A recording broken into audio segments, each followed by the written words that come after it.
J'aime beaucoup l'apôtre Jean. C'est un homme particulier et un homme très spécial. L'apôtre Jean a été choisi au même moment que les 11 autres, après que le Seigneur eut passé toute la nuit à prier sur la montagne. Lorsqu'il était à la veille du commencement de son ministère, le Seigneur Jésus a prié. Et toute la nuit, en grec ou en hébreu, lorsqu'on dit toute la nuit, c'est de 6h du soir à 6h du matin. De 18h à minuit et de minuit à 6h. Donc Jésus a pris 12 heures pour choisir 12 hommes. On peut même déduire qu'il a peut-être fait 1 heure pour prier pour chaque personne qu'il allait choisir. Le matin, il choisit 12 hommes, parmi lesquels Jean, et il les nomme apôtres. Bien au-delà d'avoir été parmi les 12, vous reverrez l'apôtre Jean parmi les 3 qui étaient témoins de certains récits spécifiques de la vie du Seigneur. Lors de la résurrection de la fille de Jairus, Jésus a chassé tous ceux qui étaient dans la maison et il a gardé avec lui Pierre, Jean et Jacques. Dans Matthieu 17, quand il est allé sur la montagne de la transfiguration, il a gardé avec lui Pierre, Jean et Jacques. Et même à Gethsémani, lors du début de sa passion, il a demandé la prière auprès de Pierre, Jean et Jacques. Et même encore, lors du récit de la croix,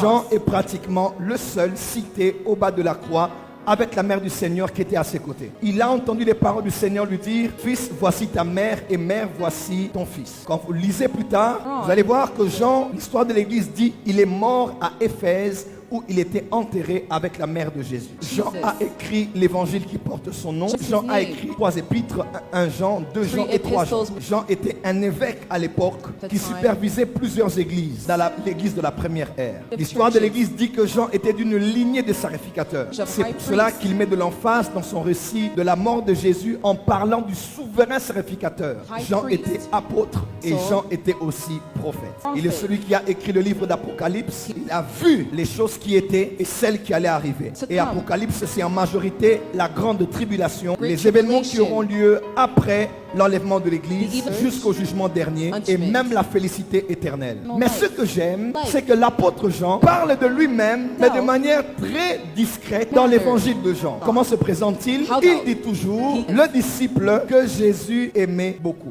On dit qu'il aimait ou qu'il aimait beaucoup. Il est celui qui mettait sa tête sur la poitrine du Seigneur. Le Seigneur parle aussi de lui quand il parle à Pierre. Donc c'était quelqu'un de très spécial. Quand vous étudiez les écrits de Jean, vous allez voir qu'il y a des mots-clés qui reviennent dans l'évangile de Jean et dans les épîtres de Jean.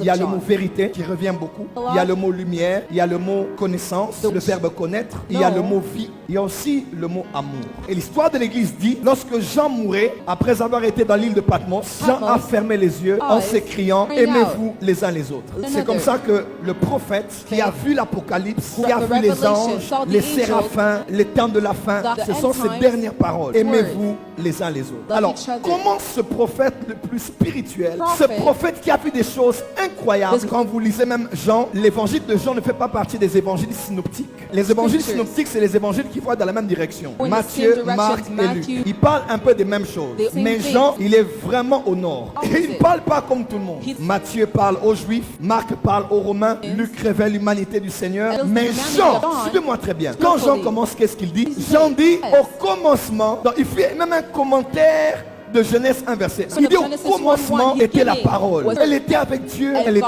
Dieu. Elle était donc avec Dieu au commencement. Rien n'a été fait sans elle. Et tout ce qui existe a été fait par elle. En elle était la lumière du monde. Et il parle de Jean le Baptiste qui a rendu témoignage. Il est venu vers les siens. Ils ne l'ont pas reçu. Donc là, il parle maintenant de la loi. Comment il est venu vers les siens, ils ont refusé. Mais à tous ceux qui l'ont reçu, il continue à parler. Il parle du miracle de Canaan. Il parle de plusieurs textes qu'on ne voit même pas chez les autres. Même la mort de Jésus. Et après la mort, il en parle vraiment mystérieusement. Matthieu présente Jésus comme le lion, le roi des Juifs. Marc comme étant le serviteur. Luc comme étant l'homme. Mais Jean comme étant l'aigle. Il y a même eu plus tard des doctrines qu'on appelle les gnostiques. Ceux qui donnent de l'emphase à la connaissance. Parce que Jean a dit la vie éternelle, c'est qu'on te connaisse. Il a mis l'emphase sur la connaissance. Vous connaîtrez la vérité. C'est un prophète terrible. Quand vous lisez Jean, on vous dit, et même quand on est converti, on vous dira toujours commencez d'abord la lecture de la Bible par l'évangile de Jean. Parce que celui qui comprend le plus difficile maîtrisera le plus facile. Et ce